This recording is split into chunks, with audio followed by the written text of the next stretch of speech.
बिस्मिल्लाहिर्रहमानिर्रहीम। अस्सलामु अलैकुम वरहमतुल्लाहि वबरकातुहू।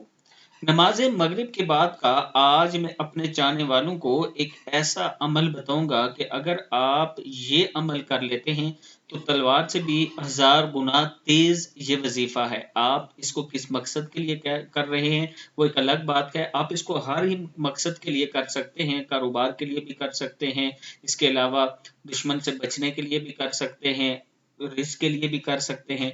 ये अमल है बिस्मिल्लाहिर्रहमानिर्रहीम। या कहारू या जब्बारू या मुजिल्लु या मुंतकिमु। या कहारू या जब्बारू या मुजिल्लु या मुंतकिमु।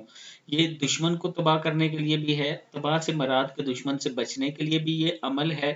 अगर कोई शख्स अपने दुश्मन या दुश्मनों की शरारतों और फितनों पर मतलब उनके ऊपर हैवी होना चाहता है या उनसे बचना चाहता है तो वो ये अमल करे। या कहारू या जबारू या मुजम या मुजिल्लु या मुंतकिमु।